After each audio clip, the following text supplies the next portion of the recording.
Нормални држави тоа не го прават така. Нормални држави тоа не го прават така. Она што веќе сме на тоа некакво локално ниво зборуваме за чистотијата. Знаете, Скопје има јавно предпријатие кое е задолжено за тоа. Скопје има и градоначалник кој ветуваше дека градот ќе биде почист, многу почист. Она што го добивме како резултат после 4 години владење на Арсовска е Скопје најалкана престолнина у Европа. Сега не велам дека целата вина е на неа, но таа е најодговорна. Нема одговорност Советот. Ама јас затоа велам, не велам дека целата вина е на неа, но таа е најодговорна. Таа овие 4 години никогаш не излезе на улица кај со граѓаните да каже луѓе, јас ова не можам затоа што ме обструираат ваму там. Нема нови идеи, не ги работела работите на овој начин. Обструирана, таа постојано се жали за тоа, мислам. Знаете, најлесно е да се жалите. Видите, јас сум бил градоначалник како најлесно е да се жалите, ама вие не сте избрани да се жалите. Него вие треба да наоѓате решение на проблемот. Така е, тоа е целата работа. Може ли еден градоначалник без поддршка од Советот да реализира проекти? Па може, значи се зависи од тоа како ќе се поставите. Ако вие издадете издржана идеја, например, носите детален урбанистички план, каде што граѓаните го бараат и тој што е од контра политички да кажам, не би сакал да се замери со граѓаните кога нешто е тоа е добро. Или градите одреден градинка, школа, нешто што е општо добро, сите ќе го поддржат. Јас сум имал случаеви, додека бев градоначалник, имавме 16 од 23 советника. Добар дел од одлуките, ако не кажам и поголемиот дел, биле едногласно донесени затоа што сме седнували и сме правеле координација. Значи можеме да седнеме како луѓе да се договараме. Проблемот и пристапот и на тој што управува, дали е со општината или градот, е начинот. Ние, како што видовме, уште од самиот почеток се почна на ношна некако, со разни обвинувања, конструкции и така натака, и вие едноставно не можете да имате нормален однос кога не настапувате пријателски. Вие гледате, војна се води, па ќе седнат или договараат, треба да се седне да се разговара, камоли за најобично раководење на градот. Но таа ситуација претпоставувам во кој што граѓаните некого ќе казнат на предстојните избори, претпоставувам бидејќи очекувале одредени ветувања и реализации и така натаму. Ја мислам дека тука е погрешниот пристап и на граѓаните. Не смееме политиката да ја сведеме на казнување. Избраниот градоначалник, татко на градот, бара поддршка и ја добива. И во тие 4 години ќе покаже и треба да покаже кој всушност е и што е. Колку знае, колку може. Нема тука оправдување, ме блокира овој, ме блокира овој. Не. Значи дека вие не сте, немате ни знаење, ни искуство, ни мудрост, политичка практично, за да ја обовувате функцијата. Ќе биде веројатно интересно во Скопје, до сега немало 18 кандидати за градоначалници. Па не сум баш уверен дека ќе биде толку интересно. Мислам дека победникот веќе е извесен. Не значи ништо, не скандалова, но мислам дека работиве на терен, така стојат. И мислам дека за прв пат по долги години Скопје треба да добие градоначалник работник. Дали само тоа е доволно, ако мене ме прашувате лично, јас мислам не. Само работник не. Туку? Бидејќи постојат работи кои вие како градоначалник вие должно да ги направите. Зашто да разговараме? Не може да вие визијата улица онде да ставам. Мислам, како тоа е нешто што се подразбира, тука нема разговор за таа работа. Но ако имате ако не и вие, тогаш можете да си обезбедите тим, експерти, луѓе со визија, кои сакаат да ја видат општината, градот, и Скопје како престолнина на оваа држава, како главен град на оваа држава, во наредниве 30 години. На што вие мислите и како вие мислите дека треба да изгледа Скопје после 30 години? Како би изгледал Скопје после 30 години, вака сега како што е ништо... Така како што се однесувавме, имаме таква престолнина, тако главен град. Значи, таквиот пристап не е добар.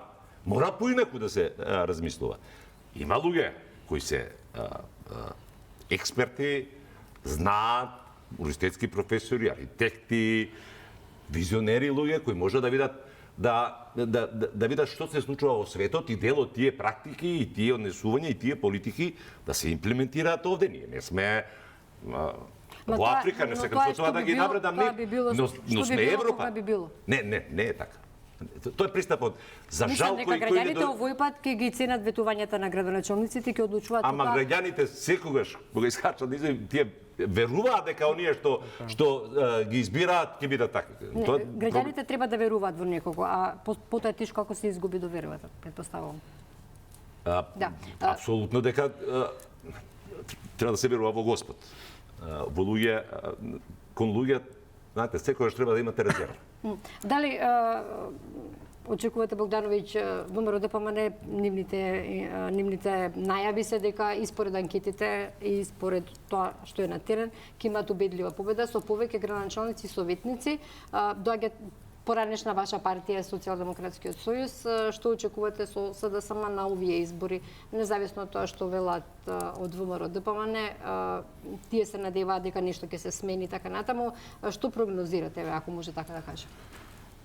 Само на кратко, сакав да го споменам тоа со локалните самоуправи. Значи, имаше еден добар закон каде што, например, општините се ограничија колку можат да трошат. Тоа беше донесено од претходно и мислам дека едногласно беше прифатено, бидејќи кога дојдовме 2017, сите општини или поголемиот дел од општините, да не ги именувам, Карпош, Охрид и така натака, беа енормно заглавени. И вие што и да дојдете, се бавите со враќање на стари долгови. Тогаш па се донесе на лоша мерка каде што државата интервенираше да субвенционира, односно да ги покрива 51% од трошоците на општините и фактички тие што биле лоши само ги наградувате со средства. На пример, ние имавме случај да сите долгови ги имавме расчистено во првите неколку месеци, не добивме ништо. Практиката која што сега се спроведува централната на локална без разлика од која партија доаѓа и од каде е градоначалник, се помагаат капиталните проекти, што е од исклучителна важност, бидејќи секоја општина може да издржи 1 до 2 максимум капитални проекти за 4 години доколку има стабилна финансиска состојба. Сега имате од 120 или 140 евра по глава на жител, што се озбилни средства за да вие можете нешто да направите. Значи, најчесто и општините кубурат и со човечки капитал или кубурале до претходно, и со финансиски за да нешто превземат и направат за да можат нешто да спречат. Што се однесува до анкетите, излегуваат разни анкети, ќе направите одредена споредба, гледате голема предност на владеачката гарнитура на централно ниво, плюс и на локално, имаат мнозинство од општините. Мислам дека тој резултат ќе се подобри, бидејќи тој бран од парламентарните избори уште е висок во корист на ВМРО ДПМН. И мислам дека добар дел повеќе наврати велат дека изгубиле 100.000 гласови за една година од ланските избори. Ќе го објаснам и тој дел и мислам дека и дел од општините кои што важеле за бастиони на СДСМ сега ќе завршат во рацете на владеачкото, дали тоа некаде знам, дали кандидат на знам поддржан од ВМРО. Па по анкетите што ги гледам, мислам дека Максим Димитриевски ќе добие повторна поддршка од знам, што важел за 30 годишен бастион на СДСМ, тоа ќе кажам заради грешките што се направи од кадровски одлуки или внатрепартиски несогласувања. Казната се виде што стигна во Куманово од општина каде што се правила разлика од, не знам, 5, 10, 15 илјади гласи, зависи. Мислам дека да.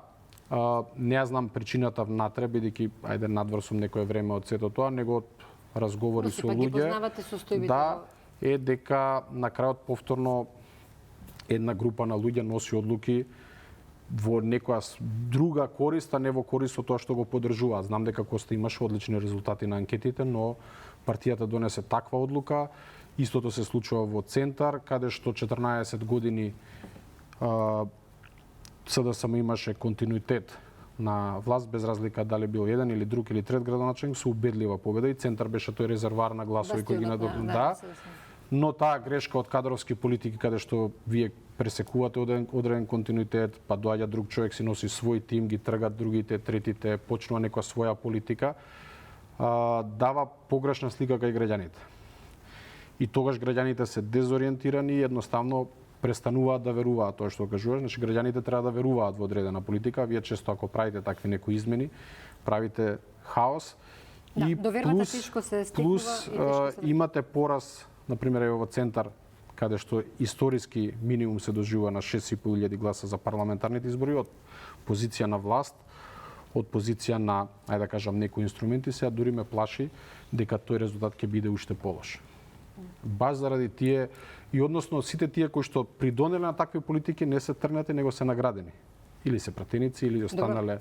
Тогаш што е со тие 100.000 гласови, како што било од СДСМ што ги изгубила власта и тука изазнам се однесува тоа? Мислам дека сите партии ќе имаат намален број, не заради незадоволство, може би постои некое незадоволство, но заради малата излезност што ќе биде за овие локални избори. Сте биле градоначелник, што мислите, освен довербата во партијата, колку е важен и кандидатот? Па за локални избори луѓето пред се определуваат за човекот. Значи тој човекот носи дополнителна вредност на партијата која што има. Така. Значи ако партијата има одреден фонд на гласови, тој донесува дополнителна вредност од свој круг на пријатели, од тоа што го понудува до граѓаните и така. Добро. Премиерот Мицковски најави реконструкција по локалните избори. Па имам дилема зошто однапред се најавува таа реконструкција. И што би очекувале? Видете, помина година и половина од доаѓањето на власт и очигледно тоа е и краток, но и доволно долг период за да видите со што располагате околу вас. Значи, апсолутно е и се гледа дека дел можеби од имаше реакција во јавноста дека тоа ќе биде шминка, дека некој што ќе се пресад во локалната власт ќе ги пополнат местата. Лично вие што очекувате? Јас очекувам да се случи таква работа. Тоа премиерот и го најави дека ќе има сосем поинаков однос и кон кадрите во партијата, во ВМРО-ДПМН, и кон кадрите во извршната власт во државата, затоа што дел од нив очигледно не велам не работеле, но не се снашле доволно добро за потребите на ова време кое го живееме. Спомна Богдановиќ, светот разговара за дигитализација, за нешто што е нормална работа. Кај нас почна тој процес, еве. Да, ама кај нас тој процес, за тој процес се разговара иако актуелниот министер на вистина работи на тоа поле, но очигледно дека поминува многу време. Се проблемот е веројатно структурен во општеството. Закони, надлежности, преклопувања, за да направите еден чекор треба 16 закони да промените, тоа одзема и време и енергија. Тоа апсолутно е така, јас се согласувам. Но треба нова сила, треба, како би рекол, нова енергија треба да се покаже дека оваа година во која и Мицковски вела и навистина е така, државата се враќаше од една бездна во која беше оставена после 7 години владење на СДСМ и ДУИ. Ако ти се сеќаваш сигурно за прогнозите околу бројот на гласови кои СДС ќе ги освои на овие парламентарни избори. Дека тоа ќе биде, да, на претходните, дека тоа ќе биде бројка по 200.000 што е за СДСМ срамно. Не е срамно за ова СДСМ, за името СДСМ, тоа беше ужасен резултат. И јас се согласувам со Богдановиќ дека екипата која сега ја води главната опозицијска партија не е дорасната ни партиски, ни политички, а ако сакате го нема ни тој државотворен капацитет за водење на оваа држава. И тоа народот го препозна. Затоа бројката на гласови на СДСМ ќе паѓа. Ќе видиме што ќе покаже, еве, овие локални избори се првиот тест после ланските парламентарни. И тогаш и сега ќе ви кажам, СДСМ е партија во процес на длабоко пропаѓање. Време ќе им треба, ако воопшто некогаш изнајдат сили и луѓе, добро, за да дојдат на позициите. Веројатно тоа е проблем на СДСМ, ако вие Не, тоа не е проблем само на СДСМ. Да се разбереме. Вие во држава во која немате вистинска опозиција, вие и давате преголема моќ на владеачката партија. И доаѓате во опозиција каде што една партија решава буквално за се. Тоа не е принцип кој води напред. Сега, ако претходно додека СДСМ беше на власт, имавме моќна опозиција. Да. Ама ВМРО-ДПМН на ништо не успеа да спречи, еве да кажеме. А како мислите да спречи? Бидејќи вие велите што правиме сега, немаме моќна опозиција. Еве имавме моќна опозиција. Па таа моќна Дури ни опозиција еден со тоа што компромис ја не се успеа да критикуваше, се направи со околу тоа што ја француски критикуваше предлог. и посочуваше проблемите, како се однесува и СДСМ, а особено ДУИ. Бидејќи дел од ова што сега ни се случува е резултат на лошото раководење и управување пресија на кадри на ДУИ во политиката во изминатите 7 години. се Затоа велам, согласувам. не, дозволи. Затоа велам, таквата опозиција која беше силна, критикуваше, повикуваше, објаснуваше, дојде на власт. Тоа е целта на опозицијата. Затоа постои опозиција. Таа треба да е критичар, ма не критизер. Се што ќе направите Поинтата ми беше, Бишевац, да кажам дека кај нас секоја власт едноставно ја користи опозицијата како декор. Се тие повици, ќе се договараме, ќе правиме диалози, сето тоа се зборови кои што мислам се дел повеќе во некоја пропаганда. Ние не видовме во изминативе 3 децении барем дека секоја власт ако го исклучам оној прв парламентарен состав, неудамна за 8 септември некои од првите претеници зборуваа дека тогаш навистина имало соработка меѓу власт и опозиција. Таа енергија ни треба. Тој однос кон државата ни Зборувам треба. за таков вид на соработка, да, тоа го нема. Затоа велам дека таква нова енергија ни треба, нова парадигма, нова идеја ни треба, ново знаење ни треба. Да, јасно. Тоа ни треба. Богдановиќ, вие се согласувате со што го кажа Бишевац? Па во делот со тоа дека се уште има кадри кои што, ајде да кажам, донеле до одредени проблеми и одредени нерешени ситуации од кои што потоа произлегуваат проблеми, тоа е проблемот, пак ќе кажам, во нефункционирањето на системот. Бидејќи, еве, во јавните институции, во државните институции, вработените се државни службеници, кои што многу тешко може да ги прераспределите. Можете во хоризонтала или треба да го казните еднаш два пати, па да го спуштите едно скалело подоле, или пак ако покренете некој процес за строги прекршувања, можете да дадете и отказ, но потоа судот, ако е ваков или онаков, ќе ви го врати на работа и тука ви се создава еден круг каде што не можете конкретно да превземете нешто. Затоа некои работи навистина треба од темел да се искоренат, да се сменат, посебно поради вакви работи што ни се случуваат. Значи тука е едноставно. Се прави цела една анализа кој се е одговорен, кој се дал дозвола или не дал дозвола, па да видиме зошто никој не го исконтролирал, не го направил тоа. Така да, тоа е многу лесно справедливо, треба да се има волја. Еве, оваа власт тоа го најавува, ќе видиме што ќе направат.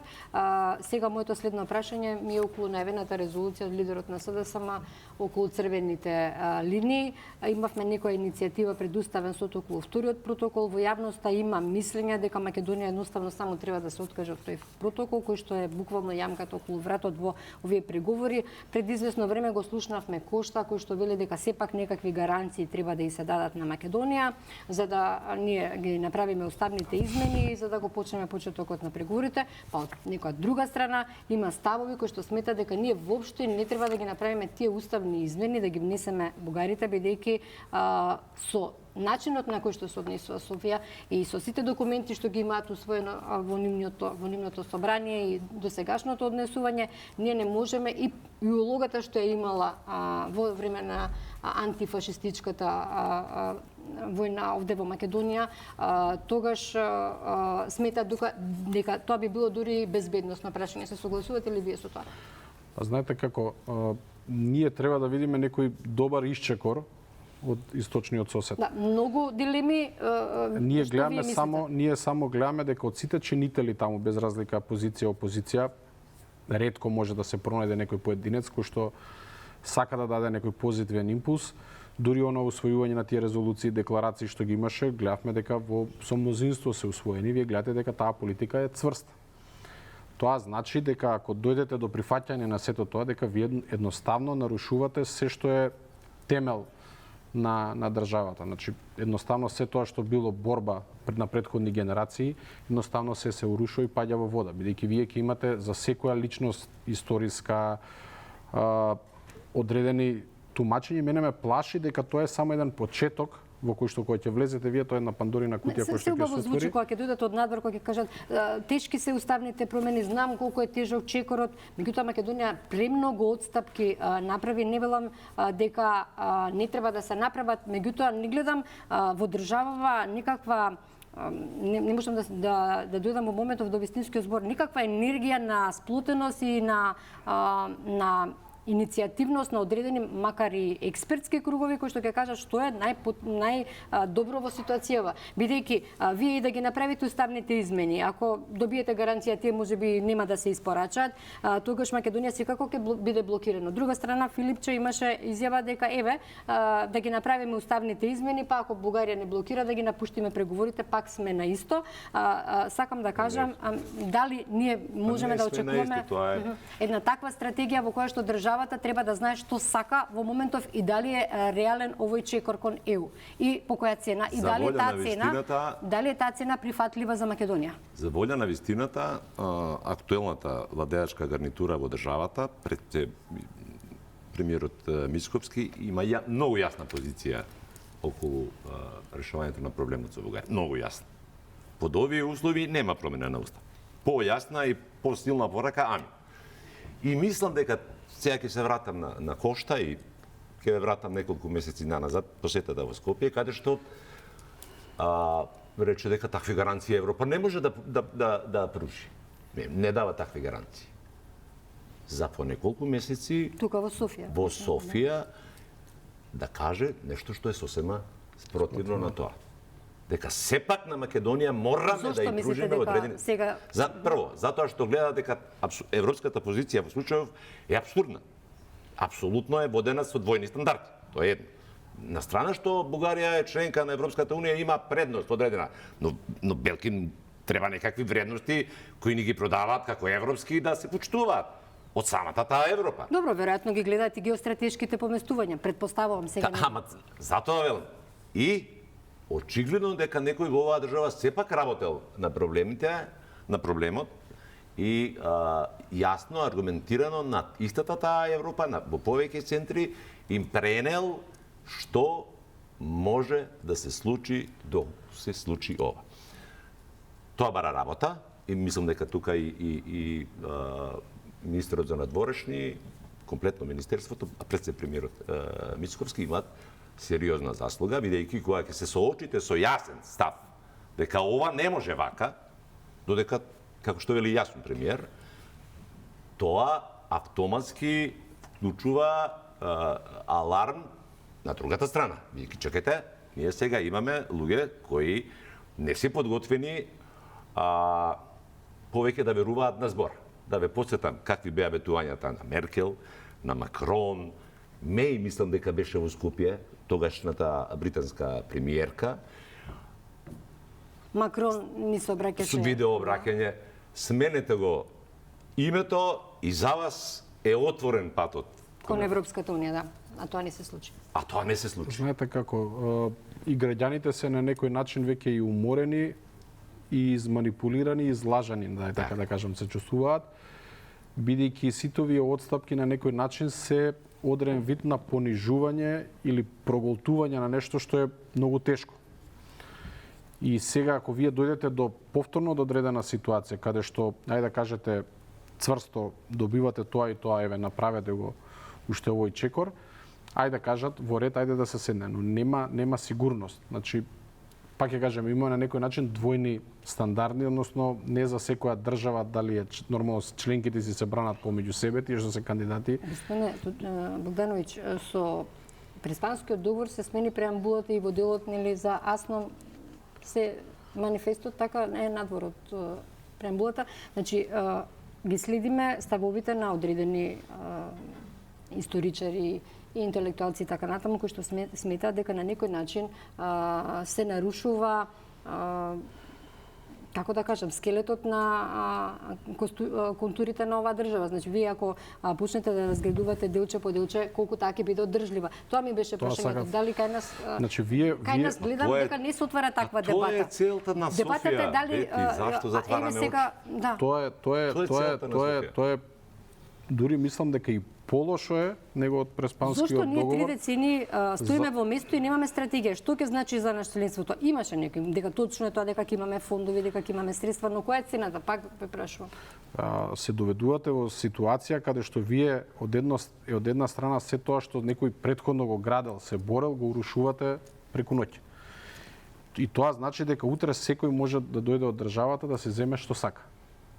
Значи, вие со одреден документ ќе излезат некој историски, не знам, вака или онака и ќе каже ова е наше, што ќе остане тогаш. А знаеме дека тука, посебно Македонија, осетлива по тие прашања. Да. Да, последно е баш ова што го споменавте, мојот колега имаше репортажа од Србија за кодот. Зошто не се почитува кодот? Еве, сепак патувате, предпоставувам, да. НМК е да, треба МК да биде. Тоа мислам дека имаше дискусија и во мај исто на телевизија. Јас можам на некој начин пријателски да изреагирам таму каде што познавам луѓе, да кажам дека тоа треба да се промени, но мислам дека пред се државата треба на некој начин да се обрати, да каже дека тоа треба да се промени. Да, имаше изјава од министерот дека ќе бара тоа. Мислам дека тоа не е со некоја зла намера, ама ајде. Да, ама знаете како е кога одиме во Грција и кога велиме кога постојано од Македонија се бара да исполни дел од Преспанскиот договор, таму ни сообраќајните знаци не се променети, така да и тоа испреќа никаква порака. Така е. Би сакала малку, бидејќи сте тука, неудамна пред 8 септември се случи таа српска делегација тука, па и наши представници околу Кајмак Чалан. Тоа во последно време особено се експлоатира од страна на партијата ДУИ. Едно од соопштенијата беше дека тие нема да дозволат Македонија да биде трета српска република, ако сега точно го цитираме едно од нивните соопштенија. Ова ве прашувам апропо посетата на актерот Милош Биковиќ, кој има и македонско потекло, па најави инвестиции во Македонија и тука повторно се зборува за српскиот свет. Господине Богдановиќ, сметате ли дека некој од представниците на српската влада го навредија македонскиот народ или било кој од граѓаните во Македонија, бидејќи такви беа пораките, особено со изјавата на министерот, подсетете ме, за одбрана Гашич, така, по патот на слободата и како беше во нашата татковина? Знаете како, сега малку е смешно дури да го коментира, тие одбележувања се во изминативе 30 години. Дали е битката кај Зебрањак, дали е кај Макчалан или на други места, каде што едноставно еднаш во годината се положува цвеќе и се одава на почит на тие луѓе кои што се бореле во тоа време и на некој начин се сеќаваат на жртвите кои што се дадени во тие големи војни. И од сите тие места, бидејќи често и присуствувам, најчесто се праќа порака никош да не се повтори. Во обраќањето на министрот баш ги гледав тие реакции, тогаш дуи не реагираше ништо, односно немаше никакви коментари. Значи посети имало и претходно, можда и од ист министер, можда и од некој друг што дошол од Србија, па и од тука што се представници на српската заедница, немало такви реакции. Се едноставно кога сте во опозиција го користите тоа како декор, можеби за да ојакнете во вашето гласачко тело на некоја национална основа ајде да кажам се зајакнете позицијата против вашиот ајде да кажем опонент. И сега тука стануваше искрено тоа е смешно и трагично од неколку аспекти, ќе го кажам и тоа. Значи министерот само кажа дека по пробивањето на Солунскиот фронт, кој што се случил на 15 септември, едноставно се отворил патот луѓето да се вратат дома, бидејќи историски по нападите што се случуваат албанска Голгота, доаѓаат во Грција, од Грција го пробиваат фронтот каде што се на силите на Антантата и се враќаат дома. Значи тие не останале тука, него се вратиле дома. И искрено не видов нешто што е навредливо. Што се однесува до инвестиции, ние имаме инвестиции од сите соседни земји. Дали Албанија, дали е Грција, дали е Бугарија, се коментира за влез на Телеком, се коментира за влез на банка. Вие имате две банки од Бугарија, една банка од Грција, имате Турција, имате стран капитал, дали германски, американски, значи никој не прави проблем. Тоа е бизнис. Имате па влез на... Ама тоа е веќе и руско влијание сега да се почува. Сега кој ќе навлезете па напротив, мислам дека не е баш руско, него конкретно за Телеком, Телеком Србија има исто склучен договор со Екзим банка од Америка и сега отворија филијала во Америка. Значи тогаш е американско влијание, значи нема врска, тоа е бизнис на некој начин.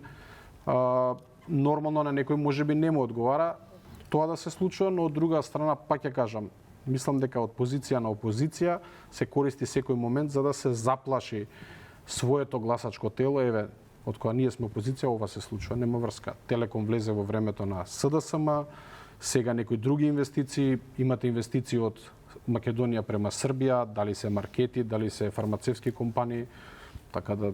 За крај, Мишовец, и вие на оваа тема? Па да, делумно се согласувам. Не видов такви реакции на Дуи кога во Тетово доаѓа инвеститори од Србија со сомнителен капитал. Тоа веќе Беше од Црна Гора. така. Тогаш не им пречеше бојата на парите, беа за зелено и го добиваа тоа. Но факт е дека во вакви времиња навистина треба да се внимава сериозно на секој искажен збор, особено која доаѓа од високи представници на владеачки структури во одредени држави. Морате да водите сметка дека со вашиот пристап кон нешто, може би до некаде влијаете на чувствата на некои други кои живеат на оваа територија. Апсолутно поздравувам секогаш одбележување на такви работи и тоа мора секогаш да биде по договор и со согласност на домаќинот, тоа да се почитува, да се гради некакво пријателство на минатото. Бидејќи минатото може да биде добар темел за градење на подобра иднина. Апсолутно така. Не смеете во никого однапред да гледате непријател. Не смеете, тоа е како да ви кажам, работа која говори за вас, не за тие другите, но не смеете да мислите дека секој ви е пријател. И тоа е исто така погрешно, бидејќи не секој ви е пријател. Морате да имате и поинаков пристап, ама тоа е така секаде во светот и кај нас. Постојат институции кои се задолжени да следат недозволени активности на територијата на оваа држава. Тоа им е работата, тоа им е задачата, затоа што знаат дека не постои празен простор во политиката. Така. Нема празен простор. Но, да, ако државата, системот не реагира на вистински начин, тоа отвора простор. Така. И за влијание од страна, а особено за влијание однатре, од оние кои не и посакува добро на оваа држава. Мислам дека Дуи, како што вели Богдановиќ, сега игра на таа националистичка карта и тоа е многу опасна работа за оваа држава. Играњето на картата на национализмот, на некаков противник на ова е... Може би повеќе заради локални избори, па евентуално кампања. Па и затоа велам, не им преча сомнителни пари кога беа на власт, сега им пречат. Завршен збор. Знаете како, обвинувате некого друг, а некогаш и вие самите не ја почитувате државата во која живеете. Да не именувам и да не кажувам сега случаеви каде што имаме еден куп такви работи баш од тие што сега обвинуваат. Пак ќе кажам, треба да се внимава многу, бидејќи треба да земе некои такви убави примери кои што се случуваат. Имаше например, во Србија никој не забранува изучување во основните училишта каде што има македонско население на македонски јазик. Дури имаше и дека проблемот со црквата од која се реши или дури литургии се држат на македонски јазик и никој не имало реакции, но сепак државата покажала спремност дека треба да дојде до приближување. И ние треба да гледаме такви примери да го следат и другите соседни држави кои што на жалост па не го почитуваат тоа. Значи тоа треба да го користиме како добра практика, ама мислам дека и на некој па и не му одговара па да имаме ние добри сојузници, макар тука што се на Балканот. Добро, Борит, ако мислите на барањето од Бугарија, Бугарија го бара само на што некој тука и го дал на испорачан тој француски договор, тоа е подпишано, имаме договор тоа подпишано. Тоа не е некој, тој има име и презиме луѓе, зашто бегаме од тоа? Зоран Заев и тогашниот врв на СДСМ се однесува како трговци поединци. Имаат нешто да се повикува, тоа сакам да кажам. Мислам... Но беше пораката доколку има пресуди во Страсбург, доколку се тие пресуди исполнат таму, доколку не знам во комитетот во собранието има и македонско малцинство, мислам дека може Софија да биде добар пријател. И јас не мислам дека на ниво на граѓани тука има некаква лоша енергија, баш напротив. Секогаш правам разлика меѓу народот и власта на таа држава. Да.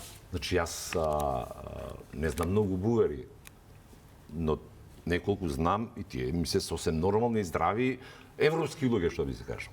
Многу знам од Србија. Разбира. Албанци веќе да не зборам.